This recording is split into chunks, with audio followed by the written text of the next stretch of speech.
selamat pagi. Salam Malaysia Madani. Jadi kita teruskan keceriaan anda hari ini bersama dengan kami di Apa Khabar Malaysia. Saya Nur Salihah Azmi. Assalamualaikum, hai, saya Pasha Rahim. Seperti biasa, anda akan bersama kami bersiaran selama 1 jam secara langsung dari Wisma Bernama. Dan pada hari ini kita ada 2 topik yang kita akan kongsikan bersama anda. Dua-dua topik yang sangat-sangat menarik. Kita dah sampai di hujung-hujung tahun ni. Selalunya biasanya kita akan ada New Year's Resolution ataupun mungkin ada cita-cita ataupun harapan untuk tahun baru ni. Kita akan bercakap mengenai macam mana kita nak lalui ataupun menghadapi sesuatu, orang kata, kegagalan ataupun cabaran dalam hidup. Dan seterusnya kita akan bersama dengan atlet para yang bermain tenis. Saya suka topik yang kita bawakan hari ini bersama dengan anda dan berbunyi kegagalan bukan orang kata pengakhiran. Jadi betul lah orang kata setiap hari ni kita buka hari kita dengan lembaran baru, dengan niat yang baru. Pastinya setiap hari itu adalah peluang untuk yang terbaik buat diri kita. Betul, tak payah tunggu tahun baru sebenarnya, Salihah, kan. Setiap hari itu adalah satu permulaan yang baru untuk apa-apalah kita nak buat dalam kehidupan seharian kita sekalipun. Okey, yang pertama sekali kita nak kongsikan petikan berita daripada portal bernama.com. Silakan, Salihah. Okey, so seperti biasa suka untuk kita kongsikan bersama dengan anda juga petikan berita semasa di portal bernama.com. Dan hari ini kita nak kongsikan berkenaan tentang Tengku Permaisuri Selangor berkenan merasmikan rumah Kanwa. Dan di antara perinciannya, Tengku Permaisuri Selangor, Tengku Permaisuri Nur Ashikin semalam berkenan merasmikan rumah Kanwa, iaitu sebuah tempat untuk membantu penyembuhan secara holistik bagi mereka yang terkesanlah dengan kanser. Jadi keberangkatan tiba Tengku Permaisuri Nur Ashikin di Jalan SAS 21/1 Damansara Utama di sini pada 10.45 pagi semalam disambut isteri Menteri Besar Selangor Datin Sri Masjana Mohamad dan juga pengerusi Kanwa Dr. Mazanah Mohamad. Dan juga untuk pengetahuan anda semua lah ya, Tengku Permaisuri Nur Ashikin yang juga penaung di Raja Kanwa bertitah mengatakan bahawa kanser merupakan satu penyakit kronik yang semakin meningkat dan ia tidak mengenal peringkat umur. Dan saya kira ini juga kesedaran untuk kita semua, seluruh rakyat Malaysia, bahawa kanser ini memang orang kata kita tidak tahu kalau bila kita terkena kanser ini, pastinya juga banyaklah orang kata apa langkah-langkah yang perlu dilakukan. Dan pastinya menjaga kesihatan diri sendiri itu cukup penting. Bukan itu saja, mungkin bolehlah sekiranya kalau kita setiap tahun tu kita jalankan pemeriksaan kesihatan secara keseluruhan. Kadang-kadang kita ni takut kan, kita tak tahu kita sakit ke tak sakit ke, sakit apa-apa ke, tapi kalau kita dah tahu apa yang kita ada tu, mungkinlah itulah jalan permulaan ataupun lebih baik satu penyakit tu dirawat di awal daripada dah melarat dan berterusan. Okey, seterusnya dalam berita berkenaan dengan keselamatan maritim pula, agensi penguatkuasaan maritim Malaysia Sabah telah merekodkan sebanyak 316 tangkapan pelbagai kesalahan di laut sepanjang Januari hingga awal Disember lepas. Menurut Pengarah Maritim Malaysia, Sabah dan juga Wilayah Persekutuan Labuan, Laksamana Pertama Maritim Datuk Cik Engku Suhaimi Cik Engku Daik berkata pelbagai barang dengan nilai keseluruhan berjumlah 7.58 juta ringgit turut dirampas atas pelbagai kesalahan sepanjang tempoh berkenaan. Beliau juga berkata dalam tempoh yang sama, Maritim Negeri Sabah dan Wilayah Persekutuan Labuan telah pun merekodkan sebanyak 48 kes di bawah Akta Imigresen 1959 dan 13 kes di bawah Akta Kastam 1967. Dan katanya juga dalam kenyataan, Maritim Malaysia Negeri Sabah dan Wilayah Persekutuan Labuan akan terus meningkatkan kesiapsiagaan aset dan juga rondaan di perairan negeri Sabah bagi membantras ketirisan jenayah rentas sempadan di kawasan itu. Dan itu sedikit berkenaan tentang Maritim Malaysia. Dan seterusnya juga kita nak berkongsi satu hebat berkenaan tentang gangguan bekalan air di Pulau Pinang. Ini banyak ahli keluarga saya dan kawan-kawan saya yang berada di sana, Kampung Pinang.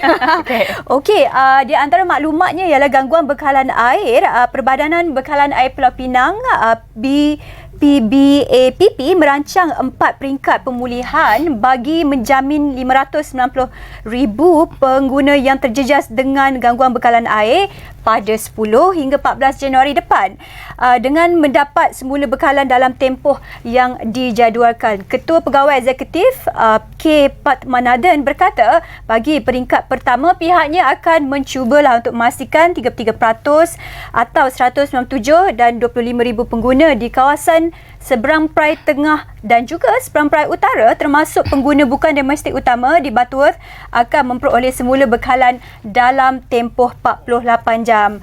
Dan beliau berkata lagi peringkat kedua menyasarkan pemulihan bekalan dalam tempoh 22 jam dan pengguna di seberang perai selatan dan bahagian pulau termasuk pengguna domestik di Georgetown dan zon perdagangan bebas bayan lepas. Dan kita harapkan apabila diberitahu pemberitahuan awal ini mengenai gangguan bekalan air, jadi bolehlah semuanya bersiap sedia untuk bulan Januari nanti pada tarikh yang diberitahu sebentar tadi. Okey. Tapi pada bila-bila masa pun sebenarnya kita boleh simpanlah bekalan air sikit kan, mungkin 1-2 tong. Mana tahu kadang-kadang kalau kita ada gangguan bekalan air secara tiba-tiba, adalah juga air yang boleh kita gunakan. Apa-apa pun untuk dapatkan berita lanjut, pastikan ke portalbernama.com, dan juga pada anda di luar sana kalau ingin berkongsi apa-apa berita ataupun kejadian-kejadian yang menarik bersama kita, bolehlah emailkan ke akmbernama.tv@gmail.com. Ya, itu semua yang kita kongsikan bersama dengan anda di portalbernama.com, dan selepas ini kita nak tengok ramalan cuaca dan selepas itu kembali bersama dengan kami.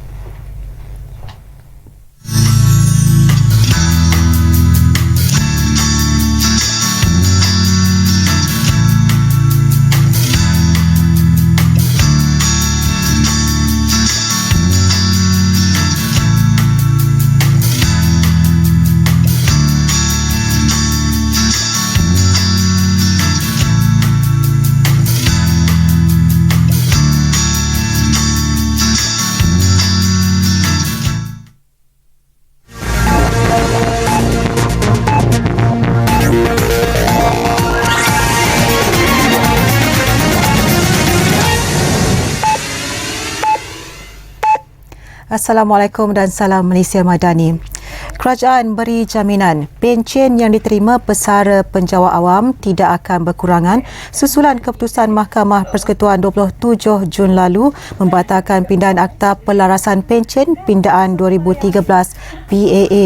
Perdana Menteri Datuk Seri Anwar Ibrahim berkata ia bagi memastikan jumlah gaji diperoleh tidak berkurangan daripada apa yang diterima ketika ini. Keputusan mahkamah jelas soal 2%. Tetapi keputusan kerajaan yang telah saya umumkan ialah walaupun ada keputusan mahkamah dan kita tidak boleh langgar keputusan mahkamah, kerajaan dan khususnya perbendaraan telah memutuskan untuk menokok jumlah yang dianggap kurang itu supaya tidak hilang, tidak kurang daripada gaji yang sepatutnya diterima oleh semua mantan penjawat awam. Julai lalu, Datuk Seri Anwar yang juga Menteri Keuangan berkata kerajaan memutuskan supaya pencen dan pencen terbitan bagi Julai 2023 hingga Disember 2023 dibayar menggunakan amaun pencen asal. Bagaimanapun, bagi menjaga kebajikan penjawat awam yang berpencen, kerajaan mengumumkan bantuan khas penghargaan khas kepada pesara PKKP bagi menjadikan amaun yang diterima pesara sama seperti amaun pencen semasa, iaitu amaun pencen pada Jun 2023.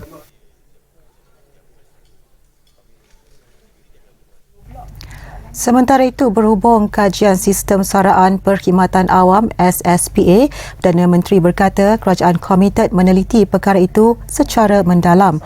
Bagaimanapun, ia memerlukan sedikit masa untuk disiapkan. Dalam pelarasan gaji ini, tentu isu ini diteliti dan dikaji, dan saya percaya skim, sebaik saja skim perkhidmatan itu diperbaiki kerana sudah cecah 12 tahun belum ada peningkatan.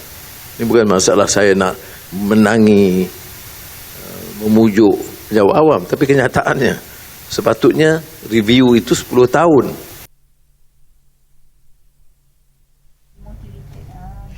Polis menemukan selai stokin semalam dalam kawasan takungan air di anak sungai bampiran lokasi kanak-kanak autisma Zain Ryan Abdul Matin ditemukan. Ketua Polis Selangor Datuk Hussein Omar Khan berkata stokin itu perlu dihantar ke makmal untuk dianalisis bagi memastikan sama ada ia milik Zain Ryan atau bukan. Pada Selasa, polis mendapatkan bantuan Jabatan Bomba dan Penyelamat serta Jabatan Pengairan dan Saliran Selangor bagi membantu menyedot keluar takungan air di lokasi penemuan mangsa untuk melihat sama ada wujud sebarang bukti baharu. Kanak-kanak berusia 6 tahun itu dilaporkan hilang 5 Disember lalu di Damansara Damai sebelum ditemukan meninggal dunia berhampiran aliran anak sungai kira-kira 200 meter dari blok rumahnya di Apartmen Idaman pada keesokannya.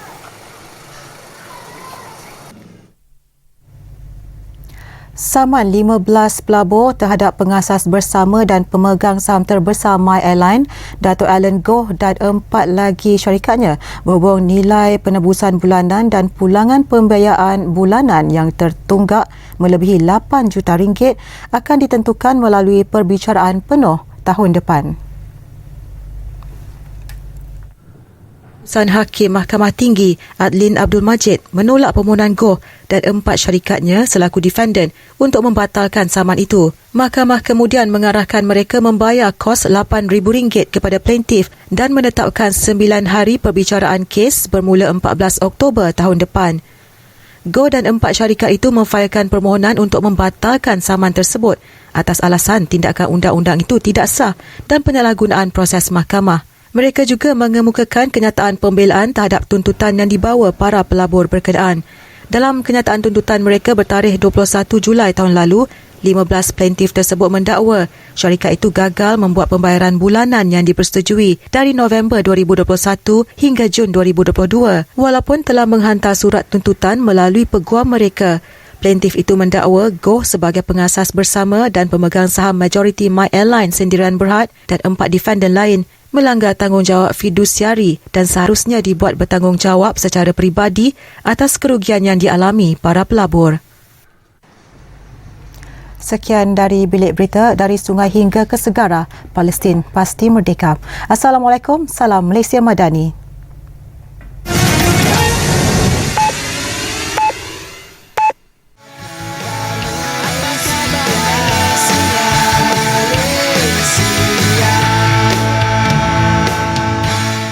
Terima kasih terus setia bersama dengan kami di Apa Khabar Malaysia, dan seperti di awal rancangan tadi saya dan Pasha memberitahu kepada anda bahawa hari ini kita bawakan satu topik yang cukup menarik, dan sampai di hujung-hujung tahun ini mungkin eloklah kita juga nak merefleksi sedikit tentang kehidupan. Jadi kita nak buat topik berkenaan tentang apa tu? Kegagalan bukanlah satu pengakhiran.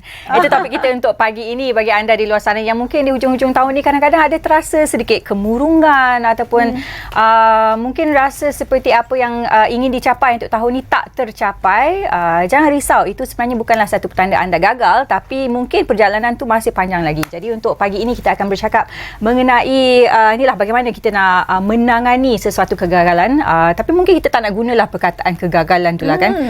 So masing-masing perjalanan kita berbeza-beza. Jadi bersama kita pada pagi ini di studio Apa Khabar Malaysia adalah Dr. Mazila Ghazali, merupakan Ketua Bahagian Kaunseling dari UPM. Assalamualaikum. Waalaikumsalam. Sihat doktor? Alhamdulillah sihat hari ini seadanya. Okey, kita nak bercakap pasal ni lah. Selalunya kalau dah hujung-hujung tahun ni bulan 12, ramai orang akan mula untuk membuat orang kata New Year's resolution kan untuk tahun depan. Tapi pada masa yang sama mungkin akan macam Salihah cakap lah tadi, akan mula untuk melihat mungkin apakah pencapaian ataupun ada cita-cita ataupun targets yang belum lagi tercapai untuk tahun 2023 ni, dan mungkin ada yang merasakan alamak, you know what, I think I failed because I haven't reached my target for this year kan. Bagi pendapat doktor sendiri, bagi mereka yang mungkin sedang merasakan bahawa diri itu gagal untuk mencapai target-target ataupun cita-cita yang tersebut tu, bagaimana kita nak memotivasi diri ataupun bagaimana kita nak sebenarnya mengubah mindset ataupun persepsi bahawa kegagalan itu adalah bukan pengakhiran. Okey, terima kasih atas soalan yang diberikan kepada saya ya. Yeah. Okey, kegagalan bukan pengakhiran. Sememangnya itu adalah topik yang sangat dekat dengan kita sebenarnya. Setiap orang pasti melalui kegagalan dalam kehidupan. Namun, jika kita stick dengan kegagalan tersebut, kita tidak akan move. Kita tidak akan berjaya dalam kehidupan kita. Pertama sekali kita kena cuba terima dulu kegagalan tersebut. Walaupun perancangan kita dah terbaik ni, kita dah tetapkan matlamat yang terbaik untuk diri kita, kita dah capai apa yang kita nak dalam kehidupan kita, namun jika gagal apa yang telah kita tetapkan tadi, kita akan rasa fail, kita akan rasa murung, kita akan rasa tertekan. Banyaklah emosi-emosi yang negatif yang kita akan hadapi jika kita gagal. Namun perkataan gagal itu sebenarnya adalah satu trigger bagi seseorang kan bila dah berdepan dengan kegagalan.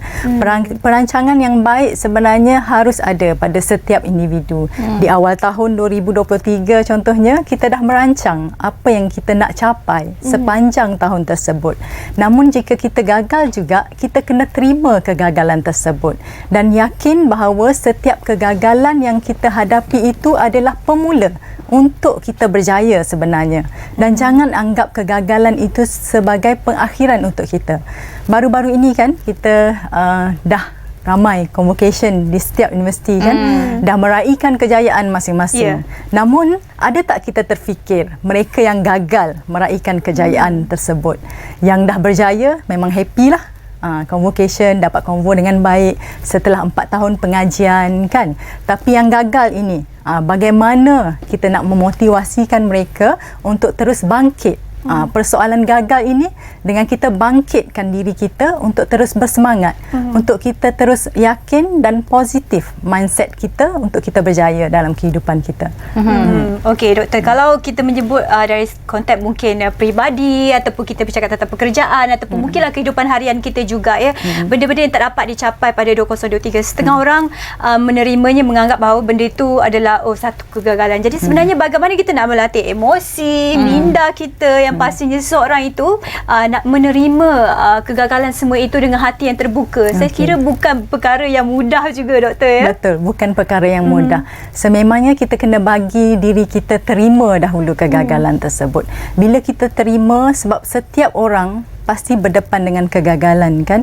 Jika kita terima kegagalan itu sebagai satu semangat untuk kita bangkit, kita tak akan ada masalah. Namun senang tak untuk terima kegagalan tersebut? Tidak mudah. Tidak mudah. Kerana setiap perancangan yang dibuat pastinya akan beroleh kejayaan jika kita kalau kita merancang dengan baik, setiap tahun kita akan hadapi kejayaan. Namun jika perancangan kita tersekat, ada halangan, ada tembok yang menghalang, pastinya kita akan berdepan dengan kegagalan tersebut. Namun untuk bangkit balik semula daripada kegagalan tersebut, kita kena ada positive mindset. Sebab give yourself to fail. Sebab bila kita belajar daripada kegagalan tersebut, kita akan bertambah grow lagi. So daripada situ sememangnya kita akan terus berusaha sehabis baik. Tetapkan matlamat baru, kita perlu ada vision, kita perlu ada action dan kita perlu ada passion dalam setiap perkara yang kita buat. Vision, tetapkan matlamat baru jika kita gagal. Untuk tahun 2024 contohnya kan. Kita tetapkan matlamat baru, apa yang kita nak capai. Kegagalan semalam tu kita letak tepi. Supaya kita bangkit. Jangan kita gagal dan kita terus murung. Kita terus berada dalam keadaan emosi yang negatif. Bila kita gagal ni kan, kita akan rasa sedih, marah, kecewa, pelbagai emosi negatif. Selepas itu kita akan terus dengan tingkah laku yang negatif juga.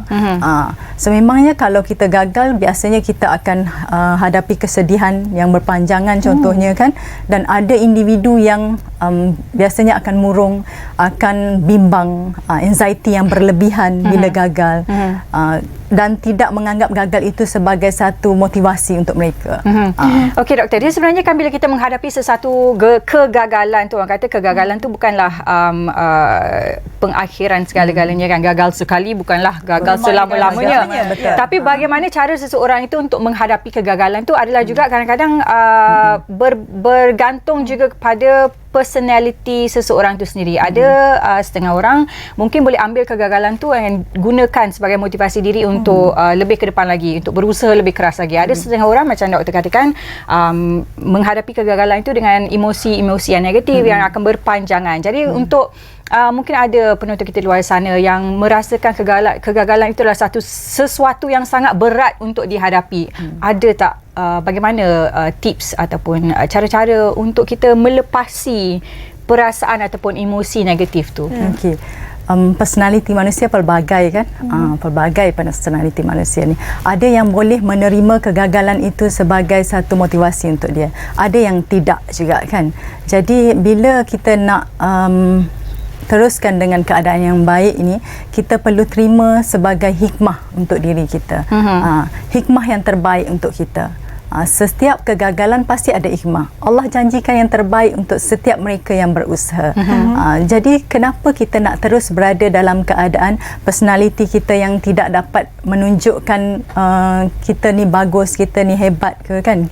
Kita berdepan dengan manusia, bila kita berdepan dengan orang ramai sekalipun, kita menunjukkan personality kita yang tidak mahu bermotivasi contohnya. Tidak mahu terus aktif. Kita murung bila kita berdepan dengan kegagalan tersebut. Jadi kena bangkit. Persoalannya daripada kegagalan ini kena bangkit. Bangkit dan terus bersemangat dengan ada VAP tadi. Vision, Action dan Passion. Okey, pastinya kita sentiasalah beringat setiap perkara yang terjadi itu pasti ada hikmahnya. Betul, dan ada pengajaran dan juga hikmah dia. Okey, kita nak sambung lagi diskusi kita berkenaan dengan macam mana kita nak menangani kegagalan dalam hidup, tapi kita nak berhenti untuk berehat seketika, akan kembali selepas ini. Okay.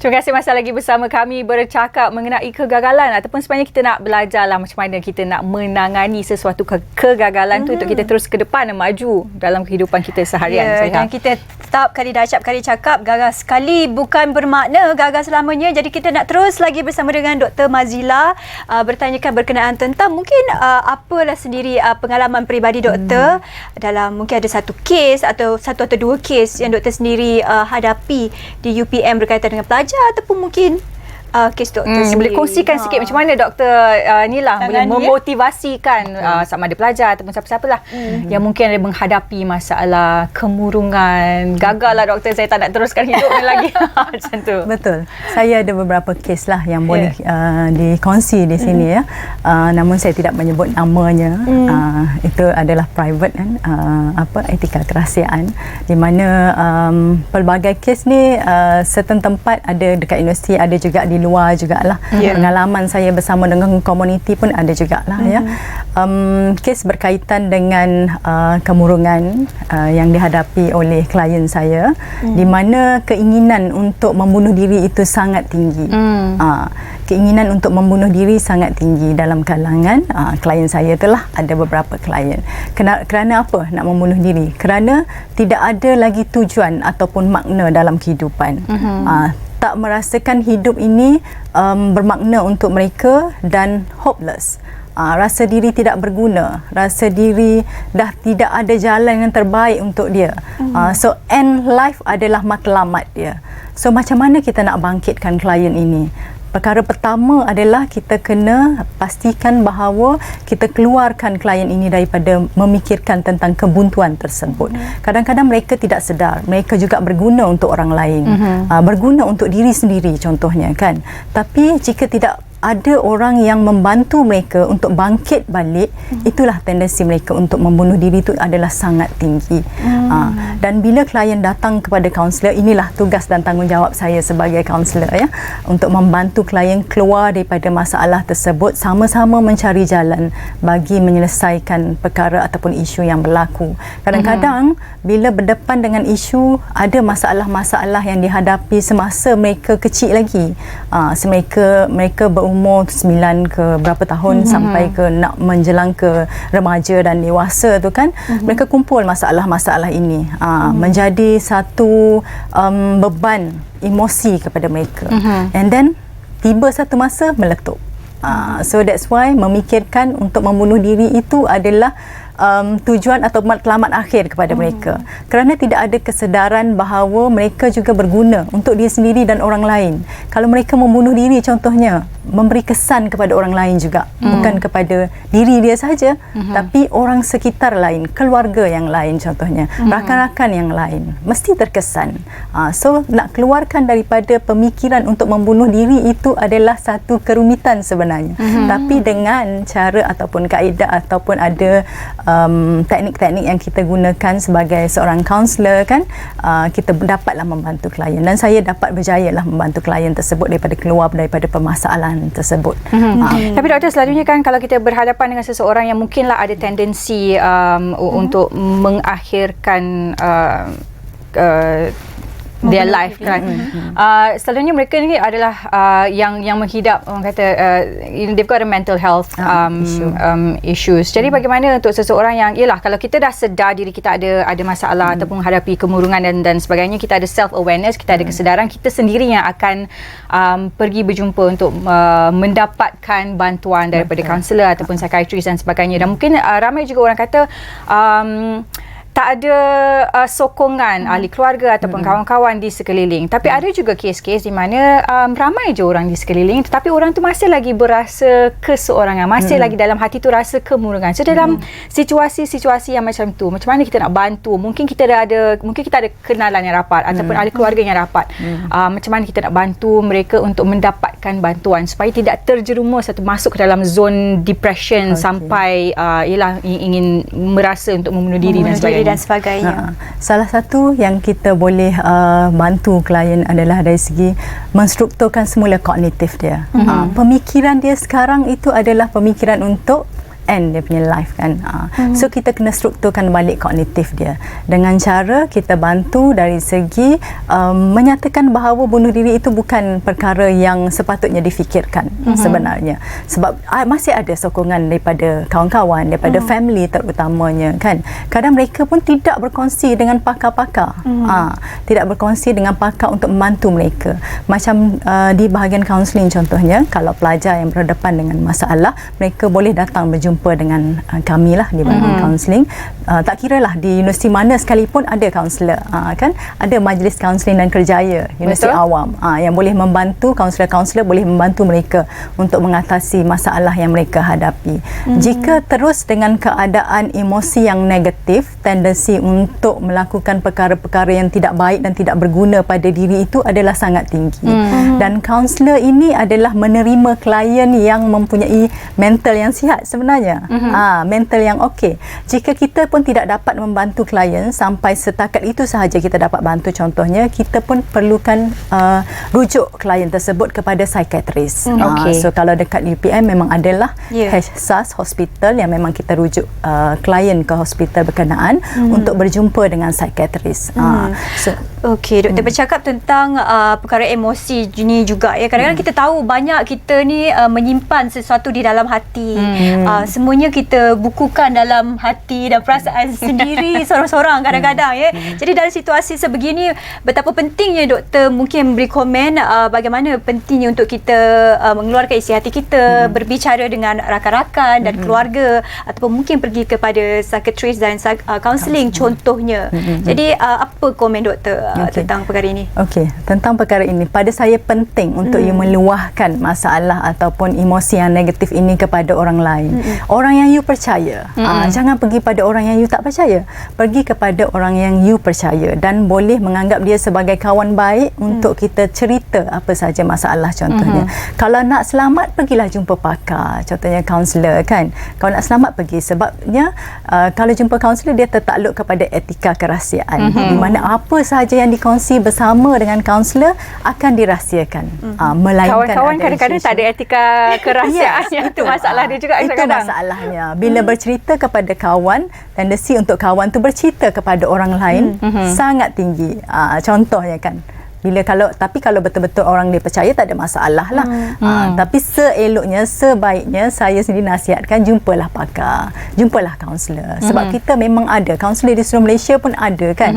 So jumpa, pastikan jumpa untuk kita settlekan masalah yang kita hadapi. Okey, tapi selalunya seringkalilah bila kita nak cakap, yes, I ada masalah lah, I nak jumpa pakar kaunseling. Buat apa you nak pergi jumpa ke pakar kaunseling? You ada masalah, ada persepsi tak naklah, segan, malu. Kita nak doktor berikan sedikit nasihat kepada orang di luar sana untuk kita nak ubah persepsi ni, bahawa berjumpa dengan seorang pakar itu bukanlah satu stigma ataupun bukanlah satu yang memalukan. Tidak perlu rasa malu ataupun segan untuk berjumpa dengan seorang pakar untuk mendapatkan dapatkan bantuan secara simple, singkat saja. Okey, stigma itu kan kita tak boleh nak yalah dari segi manusia memang banyak stigmanya kan. Tapi kita nak keluar daripada stigma tersebut untuk kita bantu seeloknya. Pada saya nasihatkan kepada semua supaya kita jumpalah. Jangan duduk dalam keadaan emosi yang negatif. Jumpa kaunselor, jumpa mereka yang berpengalaman untuk membantu anda secara sebaiknya untuk anda bangkit dan bangun balik. So bangun daripada emosi yang negatif, strukturkan semula kognitif, biar ada passion dengan setiap apa yang kita buat dalam kehidupan kita. Lalui kehidupan kita dengan penuh nikmat, sebab semua orang inginkan kebahagiaan dalam hidup. So kebahagiaan dalam hidup itu perlu dicari. Dan kita sendiri perlu mencari kebahagiaan itu, bukan orang lain. Tak ada siapa boleh berikan anda kebahagiaan melainkan diri sendiri. Itu dia nasihat daripada Dr. Mazila. Ya, sebenarnya kegembiraan, orang kata kebahagiaan tu sebenarnya terletak pada diri kita juga sendiri. Dan yang pastinya perlulah kita menjaga diri kita luar, dan juga emosi juga perlu kental. Sebenarnya dalam kehidupan ni banyak cabaran ya, Pasha. Betul, Saliha. Baiklah, itu saja setakat ini kita dapat berkongsi dengan anda berkenaan dengan kegagalan itu bukanlah satu pengakhiran. Semoga anda semua mendapat pengisian yang amat baik daripada sesi kita bersama Dr. Mazila. Terima kasih kerana bersama kita pada pagi ini. Kita nak berhenti berehat, ambil nafas dan minum air seketika. Selepas ini kita akan kembali bersama tetamu kita yang seterusnya. Kembali.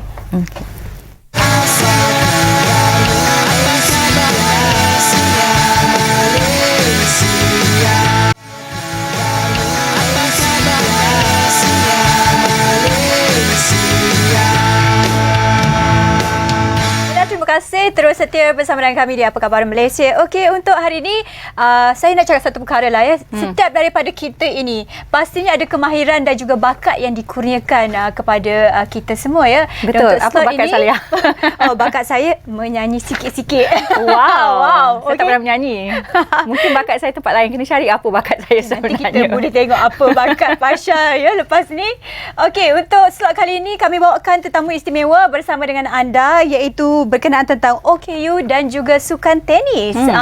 Mimi mungkin lepas ni main tenis, Pasha. Saya sebenarnya pernah bermain tenis dululah waktu zaman sekolah dulu, tapi tak jauh ke mana lah. Dia pukul-pukul bola macam tu sikit je. Tapi hari ini kita sebenarnya bersama dengan atlet para pemain tenis negara dan juga dengan kata coach beliau. Saliha nak perkenalkan. Okey, dan bersama dengan kita di studio hari ini diorang tetamu, iaitu Muhammad Aiman Hamdan, jurulatih tenis berkerusi roda negara di sebelah sini, dan juga Abu Samah Borhan, atlet tenis berkerusi roda dan juga program podium. Terima kasih bagi masa bersama dengan kita hari ini di Apa Khabar Malaysia. Ini baju dua-dua pun saya tengok ni bersemangat dah ni, daripada mana ni?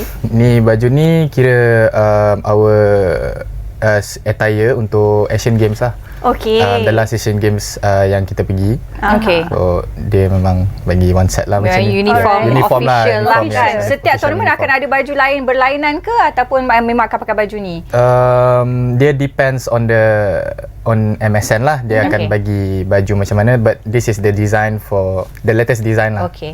So design ni kalau kita tengok semua atlet-atlet negara akan memakai uniform yang bertemakan Harimau Malaya. Okey, kita sebenarnya bukan nak cakap pasal baju saya. Kita nak cakap pasal sukan tenis ni. Sebenarnya kita nak mulakan dengan jurulatih tenis negara dululah. Mungkin sedikit latar belakang. Dah mula bermain tenis sejak umur berapa tahun, dan macam mana sekarang ni boleh menjadi jurulatih kepada Abu Samah? Saya dah main tenis daripada umur 7 tahun. Dan it's lama jugalah 7 tahun kan, dan masa sekarang. Lepas tu saya baru start untuk melatih sukan wheelchair ni pada tahun ni, dan untuk tahun depan juga. Kira untuk tahun depan tu kita akan prepare for Olympic lah, the biggest tournament that we target. We achieve for the Asian Games. We do well in the Asian Games as well. Okey, kita tanya pasal kepada Abu Samah, berapa lama dah sebenarnya bermain tenis, wheelchair tenis, dan juga mungkin boleh ceritakan serba sedikit kan, kalau orang tengok ni pastinya sebagai seorang atlet para ada pelbagai cabaran yang perlu dilalui. Ceritakan sedikit latar belakang dan cerita Abu Samad sendiri. Okey, nama saya Abu Samad bin Burhan. Saya berumur 38 tahun, merupakan atlet para wheelchair tennis Malaysia, yang mana saya bermula dari 2008 dan masuk ke dalam program Majlis Sukan Negara di bahagian Paralimpik pada 2009. So bermula daripada situ, kami ditempatkan di bawah program Paralimpik untuk melayakkan diri ke sukan temasya, sebagai contoh macam SEA Games, Para Asia dan juga Paralimpik, yang mana pencapaian terbaik saya pada 2017 adalah gold medal untuk single dan juga silver medal untuk doubles. Dan yang terkini adalah di Asia Games di Hangzhou 2023, adalah silver medalist untuk doubles event. Itu salah satu daripada pencapaian yang boleh dikatakan the best in career lah, selain daripada melayakkan diri secara merit di Paralimpik Tokyo. Dari segi saya punya pengalaman dari mengenai wheelchair tennis, saya rasa sukan ni agak memerlukan tenaga dan juga fizikal, tapi yang paling penting adalah kemahuan lah.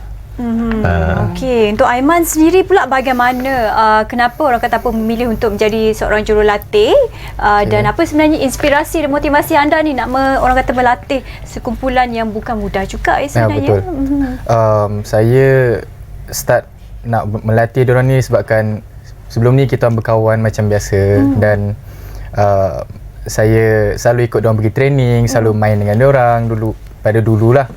Lepas tu dalam masa 2023 ni saya dapat tawaran untuk menjadi coach diorang, untuk bawa diorang ke Asian Games, dan saya pun fikir why not we try the new challenge in life, kan. So ni macam saya punya apa orang kata, macam experience, new experience in life. Bukan senang nak ajar diorang sebab they have to pakai tangan, you know, pegang raket and then wheel. Sebab abang ipar saya pun bekas atlet tenis wheelchair juga. So saya pun berniat untuk tolong diorang untuk go to another level, to the biggest level in tennis lah. Yelah, daripada sudut pandang seorang jurulatih sendiri kan, perbezaan tu antara seorang pemain tenis biasa dan seorang pemain tenis berkerusi roda atau wheelchair tenis tu memanglah orang kata cabaran secara fizikal tu adalah cabaran yang paling ketara. Bagaimana Aiman sendiri cuba untuk memahami ataupun menyelami jiwa seorang pemain tenis wheelchair ni kan, sebab kadang-kadang mesti Abu Samad macam ada beberapa cabaran ataupun halangan yang mungkin pada perasaan dia you tak faham. Jadi macam mana untuk cuba untuk mendapatkan keserasian, untuk memahami, menyelami jiwa atlet anda? Untuk mendalami diorang punya specific tennis teknik, it's not easy. Disebabkan diorang duduk and then kita berdiri.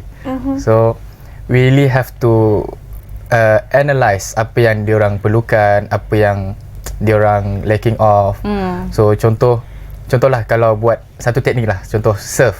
Okay, maybe kalau kita berdiri, kita senang je buat. Kalau untuk yang duduk ni, kita kena adjust sikit, maybe dia punya tossing or anything lah yang spesifik.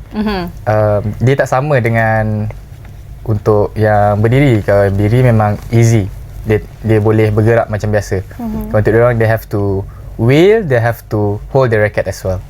So macam tu lah. Okey, untuk Abu sendiri bagaimana pula kita bercakap tentang sumber kekuatan? Pastinya melalui latihan yang sukar, banyak juga cabaran. Jadi mungkin sumber inspirasi dan juga sumber kekuatan anda sendiri bagaimana? Dari segi latihan fizikal, lebih kepada kekuatan gym lah, conditioning yang kami lakukan dalam seminggu 2 kali di Kampung Pandan, Pusat Kejuaraan Sukan Paralimpik Kampung Pandan, dan ada khusus untuk jurulatih gym. So dari segi sumber kekuatan keluarga adalah isteri lah, Norisah binti Bahrum, yang mana dia merupakan bekas national player juga untuk wheelchair tennis. Wow. Pada ketika tu kita flashback balik lah, yang mana saya merupakan OKU yang baru, mengenali dunia OKU, dan beliau yang introduce saya untuk menceburi bidang sukan wheelchair tenis ni. So saya jadikan dia sebagai rujukan dan juga idola pada saya untuk berjaya sampai ke hari ini. Kita nak sentuh sikit lah. Sebab tadi masa awal rancangan kita cakap pasal kegagalan bukan pengakhiran kan. Mungkin inilah satu pengalaman sendiri yang dihadapi oleh Abu Samad sendiri. Macam mana bangkit daripada menghadapi satu, orang kata, Abu Samad sendiri, you went through an accident dan sekarang menjadi seorang atlet para bermain tenis. Maksudnya dari setiap kejadian berlaku dalam hidup tu ada sinar di hujungnya, orang kata kan. Untuk Abu Samad sendiri, macam mana pengalaman untuk bangkit daripada tu dan ke tahap ini sekarang sampai telah memenangi pingat dan boleh mewakili negara? Pengalaman yang saya ada pada hari ini adalah sebenarnya sumbangan daripada OKU yang dah berpengalaman, yang banyak membantu saya dari segi pengetahuan bagaimana nak menguruskan diri seharian menggunakan kursi roda, terutamanya bagi OKU yang spinal cord injury macam saya.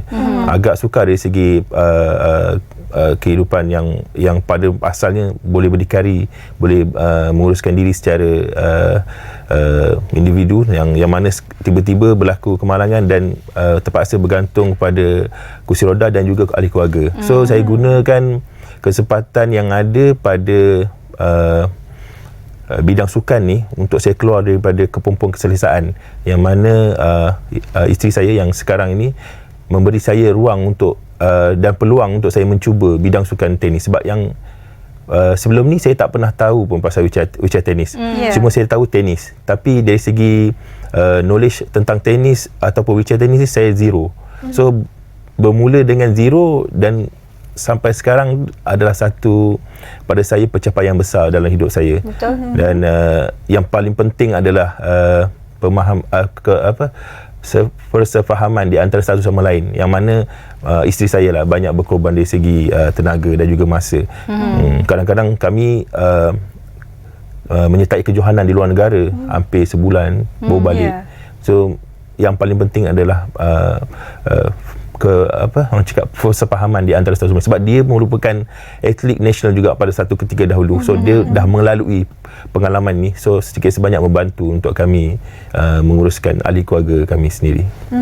Dan untuk Aiman sendiri pula bagaimana? Siapa orang kata pendorong ataupun beri semangat yang paling kuat? Sebenarnya bukan senang juga menjadi seorang jurulatih dan juga pemain tenis sendiri juga ya. Siapa? Pendorong saya adalah ayah saya, sebab dia pun bekas pemain tenis juga, dan overall family lah. Family support is important in tennis. Kalau family tak support, kita tak sampai kat sini lah. Betul. Ya, betul. Sebab everything need support, everything you need a backbone, you know. Terutama sekali yang paling penting ayah saya lah, yang dia memang support lah, memang fully support daripada zero until now. Jadi dia lebih kurang macam banyaklah dugaan yang terjadi bila dah main tenis ni kan. Sebab we have to go to abroad, kena pergi tournament semua, kita tak ada masa untuk family. Up until now pun family pun dekat Kuching, Sarawak, saya pun dekat sini. Orang Sarawak. So dia kena berkorban masa, berkorban jauh daripada family.